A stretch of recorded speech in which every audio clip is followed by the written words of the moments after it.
জঙ্গলের এই গাছটিতে টুনি ও টোনা বাস করত। টুনির ডিম থেকে কিছুদিনের মধ্যে দুটো বাচ্চা ফুটে বের হবে।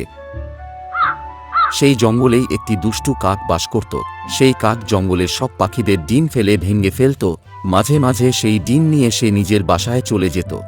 দুষ্টু কাকের অত্যাচারে জঙ্গলের সকল পাখি অতিষ্ঠ হয়ে পড়েছে। তারা কাকের কারণে ডিম থেকে বাচ্চা ফোটাতে পারে না। আর কিছুদিনের মধ্যেই তো আমাদের ডিম ফুটে বাচ্চা বের হবে। আমার তো অনেক ভয় করতেছে, না জানি কখন ওই দুষ্টু কাক এসে আমাদের ডিম নষ্ট করে দিয়ে যায়। তুমি কোনো চিন্তা করিও না টুনি, ওই কাক আমাদের ডিম বা আমাদের বাচ্চার কিচ্ছু করতে পারবে না। আমি তো আছি, ওই কাক এখানে আসতেও পারবে না। তুমি বাসায় থেকো, আমি গিয়ে কিছু খাবার নিয়ে আসি।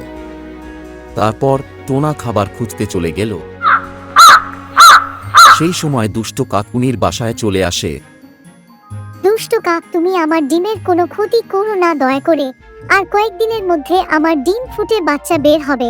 টুনি, তুই তো এবার বেশ বড় ডিম পেরেছিস। এই ডিম তো আমি না ভাঙলে শান্তি পাবো না।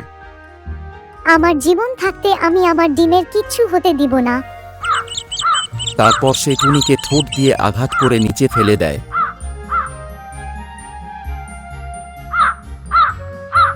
এবং তার ডিম নিয়ে চলে যায়। কিছুক্ষণ পর টোনা চলে আসে। আরে টুনি কোথায় চলে গেল? আমাদের বাসাও দেখছি ফাঁকা, ডিম কোথায় গেল? নিচে টুনিকে পড়ে থাকতে দেখে সে টুনি সুস্থ করে। টুনি, তোমার কি হয়েছে? তুমি নিচে পড়ে আছো কিভাবে? ওই দুষ্টু কাক এসে আমাকে মেরে আমাদের ডিম নিয়ে পালিয়েছে। ও আমাদের ডিম নষ্ট করার আগেই আমাদের ওই ডিম উদ্ধার করতে হবে। তারপর তারা দুজনে পাখিদের রাজা বাজ পাখির কাছে যায়। রাজা মশাই, ওই দুষ্টু কাক টুনিকে মেরে আমাদের ডিম নিয়ে পালিয়েছে। কয়েকদিন পর আমাদের ডিম থেকে বাচ্চা বের হবে। আমাদের ডিম আমাদেরকে ফিরিয়ে এনে দিন মহারাজ। ওই দুষ্টু কাকের এত বড় সাহস, ও আবার অন্যের ডিম চুরি করেছে। চলো আমার সাথে। তারপর বাজ পাখি টুনি ও টোনাকে সাথে করে নিয়ে কাকের বাসায় যায়।